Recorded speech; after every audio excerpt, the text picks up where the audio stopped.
হে মুসলিম মহিলা, তোমরা বাড়িতে থাকো। বন্যতার যুগে, বর্বরতার যুগে, অসভ্যতার যুগে নারীরা যেভাবে রাস্তাঘাটে প্রদর্শন দিয়ে চলতো সেভাবে চলো না, এটা আল্লাহর আদেশ। তুমি একটা মেয়ে মানুষ, ক্লাস 10-এ পড়ো, এখানে এসেছো তোমার মায়ের সাথে তোমার বাপের সাথে বক্তব্য শুনতে, নইলে তুমি তোমার দুলা ভাইয়ের সাথে এসেছো। যেদিন তুমি ক্লাস 8-এ পড়ছিলে সেদিন তুমি যুবতী হয়েছো। 2 বছর থেকে তুমি যুবতী হয়ে আছো। তুমি কেমনে মাথায় কাপড় না দিয়ে তোমার দুলা ভাইয়ের সাথে আসলে? তাহলে কি তোমার বাপ নাই? এই কথা বলতে চাচ্ছ আমাকে? তাহলে কি তুমি বলতে চাচ্ছ ওটা আমার বাপ না, ওটা আমার চাচা, এটা বলতে চাচ্ছ? তাহলে কি তুমি বলতে চাচ্ছ ওটা আমার বাপ না, ওটা আমার সৎ বাপ, এই কথা বলতে চাচ্ছ? কি তুমি আমাকে বলতে চাচ্ছ? আল্লাহ নবী বলছেন, আর রাজুলুর রাইন ফি আহলি বাইতিহি, বাড়ির মালিক বাপ হলে বাপ, বাড়ির দায়িত্বশীল কর্তা, তাকে তার কর্তৃত্ব সম্পর্কে জিজ্ঞাসা করা হবে। আল মারাতু রাইয়া, এই বাড়ির মহিলাই হচ্ছে বাড়ির দায়িত্বশীলা, তার দায়িত্ব সম্পর্কে তাকে জিজ্ঞাসা করা হবে। নিজের কাজ করে যে তাকে বলে কর্মী, অপরের কাজ দেখে যে তাকে বলে কর্তা। নিজের কাজ করে যে তাকে বলে কর্মী, অপরের কাজ দেখে যে তাকে বলে কর্তা। তোমার বাপ 5 ওয়াক্ত সালাত আদায় করে, আজকে পাঞ্জাবি টুপি মাথায় দিয়ে এখানে এসেছে বক্তব্য শুনতে, উনি হলেন কর্মী, আর তোমাকে দেখবেন তাই তিনি কর্তা। তো তুমি যদি আজকে মাথায় কাপড় না দিয়ে এখানে এসে থাকো, বসে থাকো দুলা ভাইয়ের সাথে এসে, তাহলে বলো তোমার বাপ বেঁচে আছে না নেই? জোর করে জান্নাত কিনা যায় না। 3 শ্রেণীর মানুষ জান্নাত পাবে না, এই কথা আল্লাহ রাসূল বলেন। তিনি বলেন 3 শ্রেণীর মানুষ জান্নাত পাবে না। তার 1 শ্রেণীর মানুষ মদমিনুল খামর, যারা নিয়মিত বিড়ি, তামাক, জর্দা, সিগারেট, গুল, নেশাদার দ্রব্য খায় পান করে, তারা জান্নাতে যাবে না। 2, রাজরাতু মিনান নিসায়ে, পুরুষের বেশধারী নারী, যারা পুরুষের জুতা স্যান্ডেল পরে, যারা পুরুষের শার্ট প্যান্ট পরে, যারা পুরুষের পোশাক পরে, তারা জান্নাতে যাবে না। 3, তোমার বাপ। আর তাই তোমার বাপ আল্লাযী ইউরিফু আলাইহিল খাবাসা, যে তার বাড়িতে বেহায়ার সুযোগ দিয়েছে। বলো তুমি বেহায়া কিনা? বলো, তুমি বলো। দুরাই সাহেব, আমি খুব ভালো মেয়ে, বোরকা পরে থাকি। হ্যাঁ ভালোই তো। আমি খুব ভালো মেয়ে, রাস্তাঘাটে কারোর সাথে গল্প করি না। হ্যাঁ ভালোই তো, এটাই তো ভালো। আমি যখন শক্তভাবে বলবো যা রাসূল বলেছেন, তখন আপনি কষ্ট পাবেন, কিন্তু আমি চাইনি। রাসূল সাল্লাল্লাহু আলাইহি সাল্লাম বলছেন, ইন্নাল মারাতা তুকবালু ফি সূরাতিশ শাইতান ওয়া তুদবারু ফি সূরাতিশ শাইতান, নিশ্চয়ই মহিলারা শয়তানের বেশ ধরে আসে, শয়তানের বেশ ধরে যায়। নিশ্চয়ই মহিলারা শয়তানের বেশ ধরে আসে, শয়তানের বেশ ধরে যায়। নিশ্চয়ই মহিলারা শয়তানের বেশ ধরে আসে, শয়তানের বেশ ধরে যায়। এটা তো আল্লাহর নবী বললেন। তাহলে আল্লাহর নবী কি আপনাকে শয়তান বললেন? তাহলে সব মহিলা কি শয়তান? নাউজুবিল্লাহ, জি না, তা তো নয়। কেমনে তা হবে? রাসূল সাল্লাল্লাহু আলাইহি সাল্লাম বলছেন, কামালা মিনার রিজালি কাসীর ওয়ালা ইয়াকমাল মিনান নিসাই ইল্লা সালাসা, বহু পুরুষই বড় বড় জান্নাত পাবে, তবে মহিলারা বড় বড় জান্নাত পাবে না মাত্র 3 জন। 1, এই তো ইমরান, ইমরানের মেয়ে মারিয়াম। 2, ইমরাতু ফিরাউন, ফিরাউনের স্ত্রী আসিয়া। 3, ফাজলু আয়েশা আলা সাইরিন নিসাই কাফালি সারিদ আলা সাইরিত তুমে, আয়েশার সম্মান সব মহিলার উপরে যেমন সারিদ খাদ্যের সম্মান সব খাদ্যের উপরে। সারিদ, সারিদ কি? গোস্তের ঝোলে রুটি ভিজিয়ে খেলে তাকে বলে সারিদ। এটা হলো সুস্বাদু খাদ্য। আল্লাহর নবী বলছেন, সারিদ যেমন সুস্বাদু খাদ্য, তেমন সারা পৃথিবীতে সবচেয়ে দামি সম্মানী মহিলা হলেন আয়েশা। যদিও আয়েশা রাদিয়াল্লাহু তাআলা আনহা এবং খাদিজার মধ্যে একটু তফাৎ দেখা যাবে। 1 মিনিট পরে আপনাকে দেখাচ্ছি। আগে এই হাদিসটা ভালোভাবে বুঝে নেন যে আল্লাহর নবী তাহলে সবাইকে শয়তান বললেন না তো। আল্লাহর নবী বললেন, মনে রেখো, পৃথিবীতে দামি মহিলা হচ্ছেন ফেরাউনের স্ত্রী। মনে রেখো, পৃথিবীতে দামি মহিলা হচ্ছেন ঈসা আলাইহিস সালামের মা মারিয়াম। মনে রেখো, পৃথিবীর সব মহিলার উপরে দামি সম্মানী মহিলা আয়েশা রাদিয়াল্লাহু তাআলা আনহা। এবার আরেকটু দেখাই, এক খেলে চেয়ে থাকবেন। কারো গায়ের উপরে হাত দিয়েছো নাকি? রেডি হোক, সব সময় আমার থেকে খেয়াল করে থাকবে। কখনো কোনো সময় কারো গায়ে হাত দিয়ে অমনোযোগী হবে না। কিছুক্ষণ পরে কথা শেষ হয়ে যাবে। বহু পরিশ্রম, আর শুধু ঢাকা থেকে এখন এসেছি, আবার ঢাকা ফিরে যাবো ইনশাআল্লাহ রাতে। তুমি একটু মূল্যায়ন করার চেষ্টা করো। বোকামির পরিচয় দিয়ে দোকানে বসে আড্ডা পিটো না। তোমাকে আমি মানুষ মনে করছি, তুমি নিজেকে শয়তান মনে করিও না। আমি তোমাকে মানুষ মনে করছি, তোমার অনেক দাম। তুমি নিজেকে শয়তান মনে করিও না, ফাঁকি দিও না আমাকে। আমার বক্তব্যের সাথে প্রতারণা করো না, বক্তব্যের সাথে মুনাফিকি করো না। বক্তব্যের সাথে মুনাফিকি করে ইহকালে পরকালে সফলতা অর্জন করা যাবে না। আমি আব্দুর রাজ্জাক বিন ইউসুফ আমার জিন্দেগিতে কোনোদিন অপ্রয়োজনীয় কথা বলিনি। কেসা কাহিনী বলিনি, আজকেও বলবো না, এই কথাই তোমাকে দেখাচ্ছি। এইদিকে দেখো, এইখানে মনে হলো সবচেয়ে দামি মহিলা আয়েশা রাদিয়াল্লাহু তাআলা আনহা। এবার দেখেন, আবু হুরায়রা রাদিয়াল্লাহু তাআলা আনহু বলেন, যা জিবরাইল ইলান নবী সাল্লাল্লাহু আলাইহি সাল্লাম, জিবরাইল আল্লাহর নবীর কাছে আসলেন। আল্লাহর নবীর কাছে এসে বলছেন, হাজি খাদিজা, ওই যে খাদিজা আদম আসছে, মাহা এনাউন ফিহি দাম, তার হাতে আছে একটা বাটি, তাতে আছে খাদ্য। ওই যে খাদিজা আসছে আপনার কাছে, তার হাতে আছে একটা বাটি, তাতে আছে খাদ্য। ফাজাআতাত ইলাইকা, যখন আপনার কাছে চলে আসবেন তখন আপনি বলবেন, খাদিজা ফাকরা আলাইহা সালামা মিন রাব্বিহা ওয়া মিন্নি। আপনি তাকে বলেন, খাদিজা আল্লাহ তোমাকে সালাম দিয়েছেন। আপনি তাকে বলেন, খাদিজা জিবরাইল তোমাকে সালাম দিয়েছেন। আর একটা বলেন, অবাসের হবে জান্নাতিন ফি বাসের ভাব বাইতিন ফিল জান্নাহ, জান্নাতের ভিতরে একটা তার জন্য ঘর বানানো হয়েছে হীরা মুক্তা মাণিক্য দিয়ে, যেখানে কোনো হইচই নেই, যেখানে কোনো কষ্ট ক্লেশ নেই, যেখানে কোনো হইচই নেই, যেখানে কোনো কষ্ট ক্লেশ নেই। আপনি তাকে বলে দেন, হাদিস বুখারী মুসলিম একসাথে তিনটে, এক আল্লাহ সালাম দিয়েছে, যেমন তেমন কথা নাকি। দুই জিবরাইল সালাম দিয়েছে। তিন তার জন্য জান্নাতে একটা ঘর বানানো হয়েছে। তাহলে কি আল্লাহ নবী এরকম মহিলাকে শয়তান বললেন? কথা বুঝে আসে না মনে হয়? তো শয়তান কি হয়েছে? না, এই শয়তান কি না আমার বোন। বলতে পারেন যে আমার বোন কিভাবে? ওই যে মাস্টার ডিগ্রি পাস করেছে, এখানে আজকে এসেছে, আর না আসেনি, মোবাইল নিয়ে বসে আছে। মোবাইল হলো সবচেয়ে তার কাছের বন্ধু, প্রেম প্রীতি সেখানে আছে। দিন রাত উলঙ্গ মেয়ে নিয়ে ব্যস্ত আছে, দিন রাতে ল্যাংটা মেয়ে নিয়ে ব্যস্ত আছে। মোবাইলের আর একটা অর্থ হলো জেনা, মোবাইলের আর একটা অর্থ হলো মাঝে বোকামি, পাগলামি। আপনি যে মোবাইলে খুব বেশি অভ্যাসী, সে পায়খানা তো মোবাইল বন্ধ করে শুয়েছে, 2 মিনিট পরে থাকতে পারেনি, আবার খুলেছে।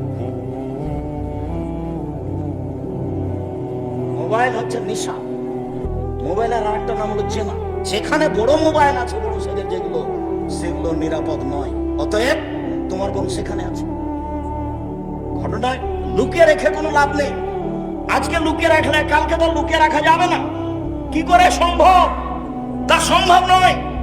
রাসূল সাল্লাল্লাহু আলাইহি সাল্লাম বলছেন, কুল্লু বানি আদম ইয়াতাকাল্লাম মা রাব্বিহি, আদম সন্তান সবাই তার প্রতিপালকের সাথে কথা বলবে। লাইসা বাইনাহু ওয়া বাইনাহু তারজুমান, কোনো অন্তরাল থাকবে না, দোভাষী থাকবে না। কোনো অন্তরাল থাকবে না, দোভাষী থাকবে না। কোনো অন্তরাল থাকবে না, দোভাষী থাকবে না। আল্লাহ যা বলবেন আপনি তা বুঝবেন, আপনি যা বলবেন আল্লাহ তা বুঝবেন। এই সময় যখন কথোপকথন শুরু হবে, ফায়ানজুরু আইমানা মিনহু, সে তখন তার ডান দিকে দেখবে। ফায়ারা মাকাদ্দামা মিন আমালিহি, তার জীবনের সব কর্ম দেখতে পাবে। দেখে বুঝতে পারবেন, এই তো ওই যে ক্লাস 10-এ যখন পড়ি তখন করে এটা জেনার পাপ। এই তো সুদ আমি অঙ্ক করছি ব্যাংকে, সেই পাপ এটা। দেখে আপনি বুঝতে পারবেন। সুম্মায়ানজুরু আসফা মিনহু, সে তার বাম দিকে দেখবে। ফায়ারা মাকাদ্দামা মিন আমালিহি, পুরো জীবনের সব কর্ম দেখতে পাবে। যা দেখবে ডানে তা দেখবে বামে, যা দেখবে ডানে তা দেখবে বামে। এবার সামনের দিকে দেখবে জাহান্নাম, সামনের দিকে দেখবে জাহান্নাম। তখন আল্লাহর নবী বললেন, আদম সন্তান, খেজুরের ছাল হলেও অল্প থেকে অল্প কিছু দান করে হলেও জাহান্নাম থেকে বাঁচো। মানে পৃথিবীতে সবচেয়ে শক্তিশালী ইবাদত হলো দান।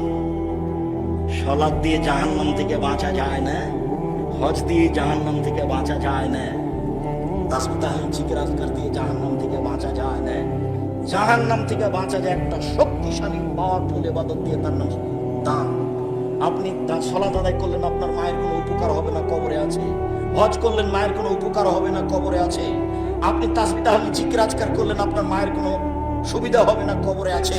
আপনি বললেন যে মাদ্রাসার সভাপতি সাহেব, আমি আমার মায়ের নামে 5,000 টাকা দান করলাম, আপনি তার হাতে দিয়েছেন, প্রকাশ করিয়েন না। তেমন দেওয়ার সাথে সাথে কবরের শাস্তি বন্ধ হয়ে গেছে। কথা আমি বলিনি, এ কথা মুহাম্মদ সাল্লাল্লাহু আলাইহি ওয়াসাল্লাম বলছেন। ডান দিকে লক্ষ্য করলে কর্ম দেখতে পাবে, বাম দিকে লক্ষ্য করলে কর্ম দেখতে পাবে, সামনে দিকে লক্ষ্য করলে জাহান্নাম দেখতে পাবে। সম্মানিত দিনী ভাই বোন, দেখাচ্ছিলাম খাদিজাকে। খাদিজা শয়তান নন, খাদিজা আয়েশার চেয়ে দামি মহিলা ইনশাআল্লাহ। তাই কোরআন হাদিসের প্রমাণ ভাই। এই দেখেন একটু একটু এই যে দেখেন, এখন বলছি আয়েশা জি হাজা জিব্রাইল ইকরাইকা সালামা, এই যে জিব্রাইল তোমাকে সালাম দিল।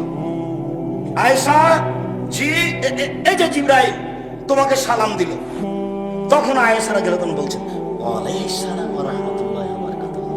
জিব্রাইল সালাম, তার উপরে শান্তি, তার উপরে বরকত, তার উপরে শান্তি, তার উপরে রহমত। আপনি তো দেখতে পান, আমরা তো দেখতে পাই না। কই জিব্রাইল? আপনি তো বলছেন এই যে জিব্রাইল তোমাকে সালাম দিল। তিনজন এক খাটে, তিনজন এক লেপের নিচে। যেখানে মোহাম্মদ, সেখানে আয়েশা রাদিয়াল্লাহু তাআলা আনহা, সেখানে জিব্রাইল। এক খাটে তিনজন, এক লেপের নিচে তিনজন। নবী দেখতে পান কিন্তু আয়েশা দেখতে পান না। আয়েশা রাদিয়াল্লাহু তাআলা আনহা নবী নন, কাজেই জিব্রাইলের সাথে নবী ছাড়া কারো সাক্ষাৎ হবে না। তাই বলছেন আপনি তো দেখতে পান, আমরা তো দেখতে পাই না। আপনি তো দেখতে পান, আমরা তো দেখতে পাই না। ঠিক আছে, জিব্রাইল ও সালাম, তার উপরে শান্তি, তার উপরে রহমত। ঠিক আছে, জিব্রাইল ও সালাম, তার উপরে শান্তি, তার উপরে রহমত। এইবার আপনি বলেন, দুটাই বুখারী মুসলিমের হাদিস। এইবার তো আল্লাহ রাসূল বললেন না আয়েশা আল্লাহ তোমাকে সালাম দিয়েছে, না, তফাৎ বুঝতে পারেন। আগের হাদিসে কি ছিল? খাদিজা রাদিয়াল্লাহু আনহার ব্যাপারে আল্লাহ সালাম দিয়েছেন। আর এবার আল্লাহর কথা নেই, এবার কে সালাম দিয়েছে? জিবরাইল আলাইহিস সালাম। তাহলে তফাৎ বোঝা যায় না। ওটাও বুখারী মুসলিমের হাদিস, এটাও বুখারী মুসলিমের হাদিস। আরেকটু এখানে বলি, উপস্থিত বৈঠক মুসলিম বল, এই মেঘ কথা বলছো কেন? আপনি একজন দ্বীনি বোন, আপনার জন্য আমি এসেছি এত কষ্ট করে, আপনি কথা বলছেন কোন শরমে? আর একজন আপনার গায়ের উপর দিয়ে চলে গেলে মুখখান খুলবেন না, একবারে মুখ টোটালাই বন্ধ রাখবেন। কেউ তো এসেছে ঠং করে টোটো বনকা এসেছে চলে গেছে, ও কি ভালো হয়েছে? আপনি এসেছেন গল্প করলেন চলে গেলেন, এটা কি হলো? আমি কি আপনাকে কোনো কাহিনী শোনাতে এসেছি? আর একজন আপনাকে গালি দিয়ে আপনার গায়ের উপরে পা দিয়ে চড়ে চলে গেলে মুখ খুলবেন না, ফল ভালো। আর চিরদিনই মুখ বন্ধ রাখবেন। প্রতিবেশীর সাথে কোনোদিন ঝগড়া করবেন না, প্রতিবেশী মহিলার সাথে ঝগড়া করবেন না, জায়ের সাথে কোনোদিন ঝগড়া করবেন না, শাশুড়ির সাথে কোনোদিন মুখ খুলবেন না। মুখ বন্ধ রাখেন, ফল ভালো। মুখ খুলবেন, ফলাফল জাহান্নাম হবে। মুখই জাহান্নামে নিয়ে যায় মানুষকে। আল্লাহ নবী বলছেন সঙ্গীর সাথে বলতে পারো, মানুষকে পিছন দিক থেকে ধাক্কা মারে জাহান্নামে নিক্ষেপ করে কি? সঙ্গীর সাথে বলতে পারো, মানুষকে পিছন দিক থেকে ধাক্কা মারে জাহান্নামে নিক্ষেপ করে কি? সঙ্গীর সাথে বলতে পারো, মানুষকে পিছন দিক থেকে ধাক্কা মারে জাহান্নামে নিক্ষেপ করে কি? বলতে বলতেই জিভাটা ধরে নিয়েছেন আল্লাহ নবী নিজে। জিভা মানুষকে পিছন দিক থেকে ধাক্কা মারে জাহান্নামে নিক্ষেপ। মুখ বন্ধ রাখেন, ফলাফল ভালো। 4 নম্বরে বলেছি, দোকানে বসে আড্ডা ফিরবেন না। যেখানে দুইজন বসে আছে সেখানে বসবেন না। ওই কথা নিয়ে কথা এসেছে, সাবধান, চিরদিনের জন্য তওবা করে উঠতে হবে। যেমন ভাবে ওই ডুলি বিবি, যেমন ভাবে থোবড়া, এই শব্দগুলোর উপরে পেশাব করে উঠে যাবো, আর কোনোদিন হবে না আমার বাড়িতে। ঠিক তেমনি ভাবে কান ধরে বলে উঠতে হবে, আস্তাগফিরুল্লাহ জিন্দে দেখুন দোকানে যেখানে দুইজন বসে আছে সেখানে বসবো। আসসালামু আলাইকুম দোকানদার সাহেব, হ্যাঁ কি বলছিলেন? 1 কেজি লবণ দেন, 250 মরিচ দেন। হয়েছে? জি, এই টাকা নেন। আসসালামু আলাইকুম। দোকান করা বুঝলেন না? দোকানের প্রয়োজনতে যেতে হবে, যাবেন আসসালামু আলাইকুম, জিনিস নিয়ে ফিরবেন আসসালামু আলাইকুম। সালাম দিতে শিখতে হবে, সালাম দিতে বাধ্য। সবাই সবাইকে সালাম দিতে জরুরি। স্ত্রীকে সালাম দিবে স্বামী, স্বামীকে সালাম দিবে স্ত্রী। দোকানদারকে সালাম দিবেন আপনি, আবার ফেরত আসবেন দোকানদারকে সালাম দিয়ে আসবেন, ওখানে বসবেন না। কথা রক্ষা করেন ভালো। আল্লাহ রাসূল একদিন বলছেন, কাইফা বিকুম বিজামানিন, তোমাদের কি হবে, যুগের কি হবে, তোমাদের কি হবে, যুগের কি হবে, তোমাদের কি হবে, যুগের কি হবে। এই যে উবকিতুম ফি হুসালাতি মিনান নাসে, যেদিন তোমরা থাকবা আগাছার মাঝে, কেউ ভালো থাকবে না, সবাই হবে খারাপ। মাওলানা সাহেব টাকা মেরে খায়, হেড মাওলানা টাকা মেরে খায়, হেডমাস্টার টাকা মেরে খায়, চেয়ারম্যান, মেম্বার, এমপি, মন্ত্রী, যে যেখানে আছে টাকা মানে আত্মসাৎ করে, কারো আদা ঠিক থাকবে না, সবাই পশু প্রাণীর মতো হবে। তিন শ্রেণীর মানুষের সাথে আল্লাহ কথা বলবেন না, তিন শ্রেণীর মানুষের সাথে আল্লাহ কথা বলবেন না, তিন শ্রেণীর মানুষের সাথে আল্লাহ কথা বলবেন না। সে যত বড়ই পরেজগার হোক না কেন, সে যত বড়ই নেতা হোক না কেন, এক মালিকুল কাজ্জাব, মিথ্যুক দায়িত্বশীল, মিথ্যুক দায়িত্বশীল, মিথ্যুক হেড মৌলানা, মিথ্যুক হেডমাস্টার, মিথ্যুক প্রিন্সিপাল, মিথ্যুক জেল সুপার, মিথ্যুক গ্রাম্য সর্দার, মিথ্যুক মসজিদের সভাপতি, মিথ্যুক মাদ্রাসার সভাপতি, মিথ্যুক স্কুলের সভাপতি, চেয়ারম্যান, মেম্বার, এমপি, মন্ত্রী, ডিসি, এডিসি, যারা যেখানে মিথ্যা কথায় দায়িত্ব পালন করছে, সে প্রত্যেক বছর যদি হজ করে, প্রতি মাসে যদি উমরা করে, তবু তার সাথে আল্লাহ কথা বলবে। দুই শাইখুন জানেন বেশি বয়সে জেনা করে, বেশি বয়সে জেনা করে যে তার সাথে আল্লাহ কথা বলবে। তিন, টাকনুর নিচে কাপড় পরে যে, পায়জামা প্যান্ট লুঙ্গি টাকনুর নিচে পরে যে, 24 ঘন্টার মধ্যে প্যান্ট কেটে নিতে হবে, কেটে নিতে হবে, উল্টে রাখা অভ্যাসে পেশাব করে দিতে হবে। এই ছেলে, তোমার মা তো দায়িত্ব পালন করে না, তোমার মা তো পরিবারকে ধ্বংস করতে এসেছে, তোমার বাপ তো দায়িত্ব পালন করে না, তোমার বাপ এই পরিবারকে ধ্বংস করছে নিজের হাতে। আল্লাহ নবী বলছেন যে একটা লোক বাতি জ্বালিয়েছে, আলো জ্বালিয়েছে, এই কীট পতঙ্গ গুলো সব ওখানে গিয়ে পড়ে যা, সব মরে যাচ্ছে, আর আমি সবকে খালি জোর করে ঠেকাচ্ছি, জোর করে ঠেকাচ্ছি, জোর করে ঠেকাচ্ছি, কিন্তু থামাতে পারছি না, সবাই যাচ্ছে, পুড়ে যাচ্ছে। তোমার বাপ মাকে ঠেকাতে হতো, কিন্তু তোমার বাপ মা আরো আগুনে ছেলে দিতে কি করছে? ঠেলে দিচ্ছে। তোমার বাপ দেখে না প্যান্টটা ছোট আছে, তোমার মা তোমার ছোট ভাইয়ের প্যান্টটা রোজ পরিষ্কার করে দেয়, তোমার মা পরিয়ে দেয়। এটা তোমার মা? এটা তোমার মা নয়, এ হলো সৎ মা। এটা তোমার মা নয়, এটা তোমার খালা। এ কথাই ঠিক, যদি যে কথাটা 100% সত্য নয়। কেন? ওটা তোমার মা, এটাই তো সত্য, কিন্তু তোমার মা তো দায়িত্ব পালন করে না। কিসের মা? মা কাকে বলে? মা হচ্ছে যে ছেলেদের মেয়েদের উপরে পাহারা দিবে। হাদিস ভুলে যাচ্ছেন? জাবের রাদিয়াল্লাহু তাআলা আনহু বলছেন, যুদ্ধ থেকে আসছিলাম, মদিনায় ঢোকার আগে আল্লাহ রাসূল বললেন, এই সবাই এখানে থামো, এই শোনো, সবাই এখানে বসো। আমি বললাম, আল্লাহর নবী, আমি নতুন বিবাহ করেছি, বাড়ি যেতে অনুমতি দেন। ও, তুমি নতুন বিবাহ করেছ? কুমারী মেয়ে বিবাহ করেছো না তালাক প্রাপ্তা মেয়ে বিবাহ করেছো? আল্লাহর নবী, আমি তালাক প্রাপ্তা মেয়ে বিবাহ করেছি। আরে আল্লাহ বিক্রম তুলাইবকা, তুমি কুমারী মেয়ে কেন বিবাহ করলে না? তুমি তার সাথে খেলতে, ও তোমার সাথে খেলতো। আরে তুমি কুমারী মেয়ে কেন বিবাহ করলে না? তুমি তার সাথে খেলতে, ও তোমার সাথে খেলতো। তুমি কুমারী মেয়ে কেন বিবাহ করলে না? তখন সাহাবী বলছেন, আল্লাহর নবী, আমার বাপ ওহুদের যুদ্ধে শহীদ হয়েছেন 12 জন, 8 জন মেয়ে রেখে, 8 জন, 9 জন, 6 জন, কোন হাদিসে 6 জন, কোন হাদিসে 9 জন। এতগুলো মেয়ে রেখে আমার বাপ শহীদ হয়ে গেছে। আমি আমার মেয়ে বোনদের সমবয়সের মেয়েকে বিবাহ করতে চাইনি 4টা কারণে।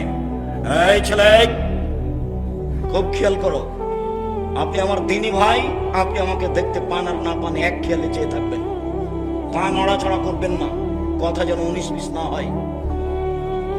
আমি আমার বোনদের সমবয়সের মেয়েকে বিবাহ করিনি 4টা কারণে। এক, তোয়াল্লে মোহন না, আমার বউ যেন আমার বোনদেরকে শিখিয়ে দিতে পারে। 2, তোয়াদ্দে মোহন না, আমার স্ত্রী যেন আমার বোনদেরকে শিষ্টাচার শিখাতে পারে। তোমার বোন এখন মাথায় কাপড় দিয়ে নেই, বলো তো এটা কোন শিষ্টাচার? তোমার প্যান্টটা টাকানোর নিচে আছে, বলো তো এটা কোন শিষ্টাচার?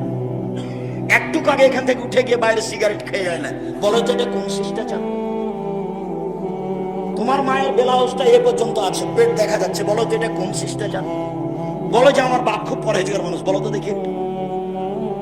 আমার বাপ খুব শক্তিশালী মেজাজি মানুষ, পরহেজগার মানুষ। আমার মায়ের ব্লাউজটা কতখানি?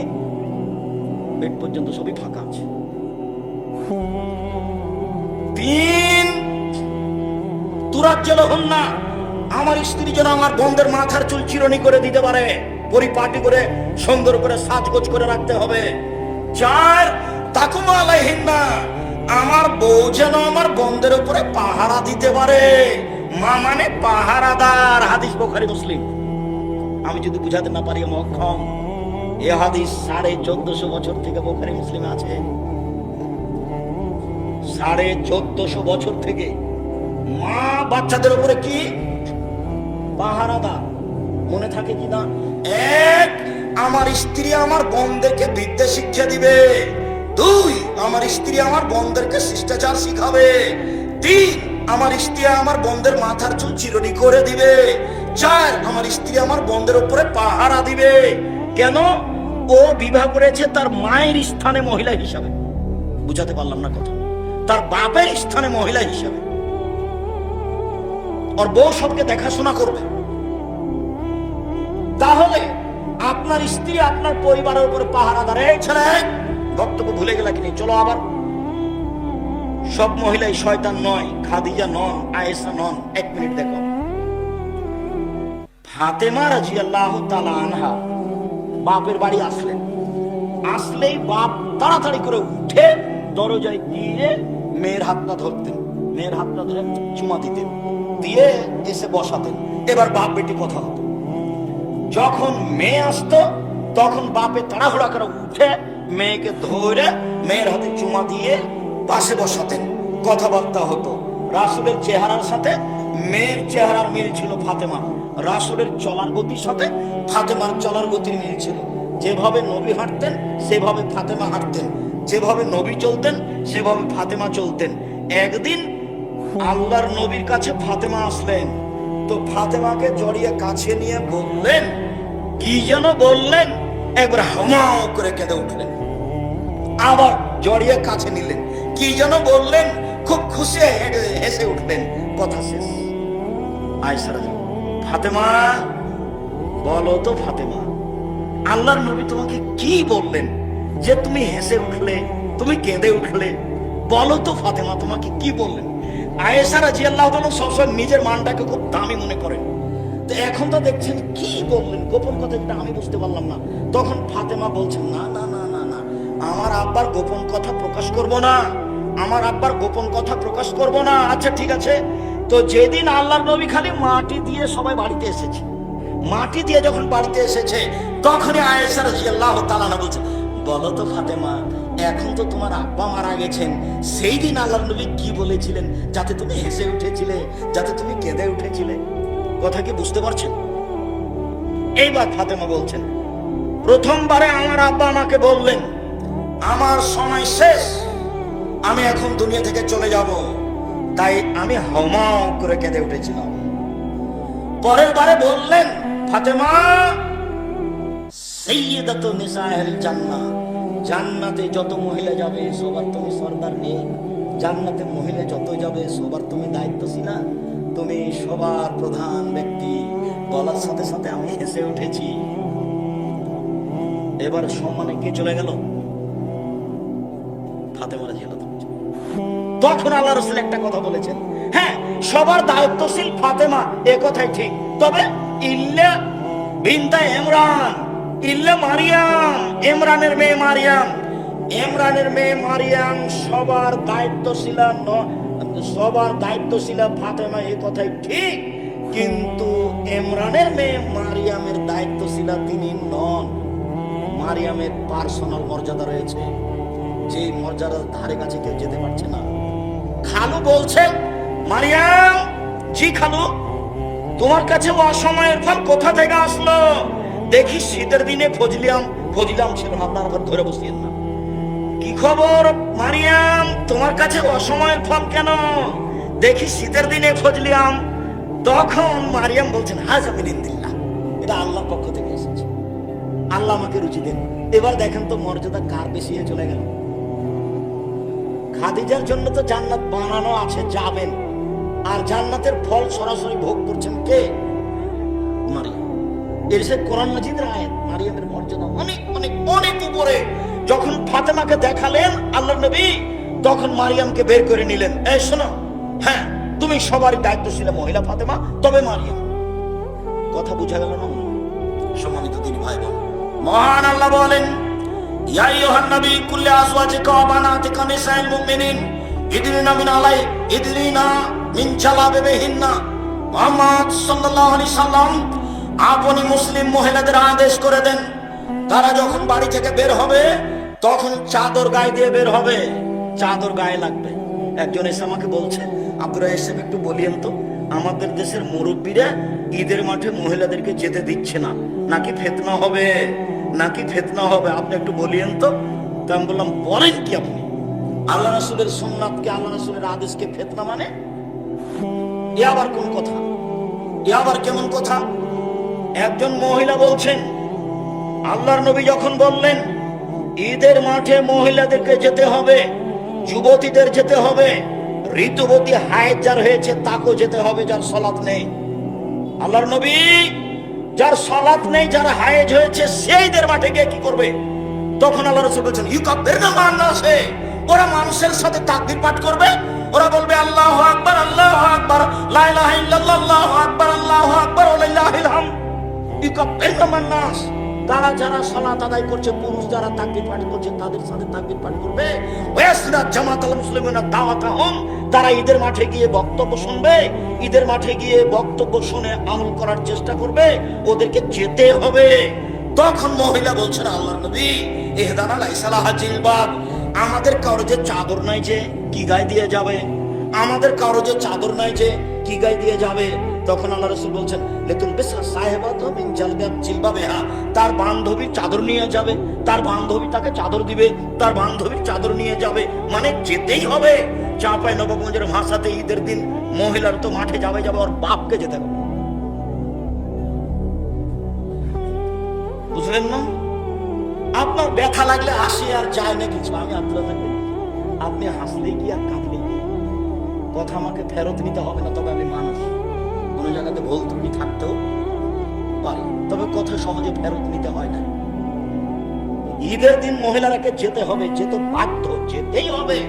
5 ওয়াক্ত সালাত মহিলাদের বাড়িতে ভালো, জুমা মসজিদে যাওয়া ভালো, ঈদের মাঠে যেতে বাধ্য।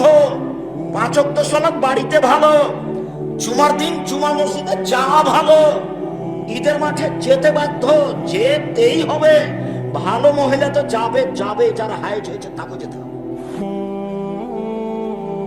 তার দুটা কারণ, একটা বক্তব্য শুনবে, আর একটা হলো কি করবে বলেন তো দেখি? তাকবীর পাঠ করবে। ওরা তাকবীর পাঠ করবে, ওরা জিকির আজকার করবে। হায়েজ হলে জিকির আজকার বন্ধ হয় না। হজ করতে গিয়ে তওয়াফ করতে করতে আয়েশা কাঁদছেন, তো আল্লাহ রাসূল বলেন, লেমা তাবকি আয়েশা, আর আয়েশা তুমি কাঁদছো কেন, কি হয়েছে? হাল না পুস্তি, তোমার মনে হয় হায়েজ হয়েছে তাই না? জি, আর চিন্তা করো না, এইটা আল্লাহ আদমের মেয়েদের উপরে ফরজ করে দিয়েছে, এখানে কিছু করার নেই, এটা হবে। শোনো, ইসলামে আসল হাজ, হাজিরা যা করছে তাই করো, হাজিরা যা করছে তাই করো। তবে ওলা তাতুফি ইল্লা বাইতুল্লাহ, ওলা তাতুফাই তাতুফাল বাইত, তবে বাইতুল্লাহ তওয়াফ করবে না, তওয়াফ ব্যতীত সবকিছু করো, সালাত ব্যতীত সবকিছু করো। হায়েজের কারণে দুইটা কাজ করতে পারবে না, 1 সালাত, 2 তওয়াফ, এই দুটা করবে না। বাকি কোরআন তেলাওয়াত করবে, বাকি তাসবিহ তাহলিল করবে, বাকি জিকির আজকার করবে, বাকি আল্লাহর কাছে প্রার্থনা করবে, বাকি তাকবীর পাঠ করবে। লাব্বাইক আল্লাহুম্মা লাব্বাইক, লাব্বাইক লা শারীকা লাক লাব্বাইক, ইন্নাল হামদা ওয়া নি'মাতা লাক ওয়াল মুলক লা শারীকা লাক। আল্লাহ তোমার দরবারে উপস্থিত, আমি তোমার দরবারে উপস্থিত, প্রশংসা তোমার, অনুগ্রহ তোমার, রাজত্ব তোমার, কোনো শরীক নাই তোমার। আমি তোমার দরবারে উপস্থিত, প্রশংসা তোমার, অনুগ্রহ তোমার, রাজত্ব তোমার, কোনো শরীক নাই তোমার। লাব্বাইক আল্লাহুম্মা লাব্বাইক, লাব্বাইক লা শারীকা লাক লাব্বাইক, ইন্নাল হামদা ওয়া নি'মাতা লাক ওয়াল মুলক লা শারীকা লাক। একবার মাঠ ঘাট ফাটিয়ে দিবে। আমি বলছি জোরে বলেন, তো জোরে বলতে পারছি না। আমি বলছি কি ব্যাপার, মিছিল করে করে দুর্বল হয়ে গেছেন নাকি? তো যখন মিছিলে ছিল তখন বলছে আরো জোরে চাপা, আরো জোরে চাপা, তখন জোরে বলছে, একবার ফাটিয়ে দিবে। আমি এখন বলছি যে জোরে বলেন, আরো জোরে বলেন, তখন জোরে বলছে না। মানে কি ব্যাপার? আল্লাহর নবী বলছেন, জিবরাইল আমাকে বললেন, মুহাম্মদ সাল্লাল্লাহু আলাইহি সাল্লাম আপনি আমার উম্মতকে আদেশ করেন ওরা যেন ইহরাম বাঁধে জোরে, লাব্বাইক উমরাতান, আমি উমরার জন্য উপস্থিত। একবার চিৎকার করে ফাটিয়ে দিবে, আর একবার চিল্লিয়ে বলবে লাব্বাইক আল্লাহুম্মা লাব্বাইক, লাব্বাইক লা শারীকা লাক লাব্বাইক, ইন্নাল হামদা ওয়া নি'মাতা লাক ওয়াল মুলক লা শারীকা লাক। এভাবে বলবে। এটা আদেশ করছেন জিবরাইল আল্লাহর নবীকে, যে আল্লাহ এভাবে বলতে বলছেন। মহিলার হজ করতে গেছে, হায়েজ হয়েছে, তওয়াফ করবে না, হায়েজ হয়েছে, সালাত আদায় করবে না, বাকি হাজিরা যা করছে তাই করবে। কোরআন তেলাওয়াত করবে, তাসবিহ তাহলিল করবে, জিকির আজকার করবে, তাকবীর পাঠ করবে, তালবিয়া পাঠ করবে। সম্মানিত দিনী ভাই বোন, এবার আবার ফিরে আসি। মহান আল্লাহ বলেন, ওয়াইদা সাআলতুমুহুন্না মাতান ফাসআলুহুন্না মিন ওয়ারাই হিজাব। পৃথিবীর মানুষ মহিলাদের সামনাসামনি কোনো জিনিস নিয়ে না, অন্তরাল থেকে নাও। আট থেকে নাও, কথা বললে আট থেকে নাও, অন্তত বোরকা পর্দা করে নাও। বলেন তো গার্লস স্কুলের হেডমাস্টারের কি হবে? আচ্ছা হেডমাস্টার সাহেব, আপনার সাথে একটা কথা, যে ফাজলিল্লাহ জারির রাদিয়াল্লাহু তাআলা আনহু বলছেন, সালতু রাসূলুল্লাহ সাল্লাল্লাহু আলাইহি ওয়াসাল্লাম নাজরি ফাজাতে, আমি মহিলার উপরে হঠাৎ চোখ পড়ে যাওয়া সম্পর্কে জিজ্ঞাসা করলাম, আল্লাহর নবী মহিলার উপরে যদি হঠাৎ চোখ পড়ে যায় তাহলে কি করব? আল্লাহর নবী বলেন তো, মহিলার উপরে যদি হঠাৎ চোখ পড়ে যায় তাহলে কি করব? তখন তিনি বলছেন, আমারানি, আল্লাহ রাসূল আমাকে আদেশ করলেন, আন আসরে বাসারি, মুখটা আমি সরিয়ে নিই। টিভিতে যদি খবর শোনেন তাহলে ওকে দেখে খবর শুনবেন না, এভাবে শুনবেন। একটু মাথায় দিয়ে তাহাজ্জুদ পড়লে হবে না, ওই তাহাজ্জুদের ওই তাসবিহ দেখাতে হবে না, অন্তর থেকে উপরওয়ালার ভয় থাকতে হবে।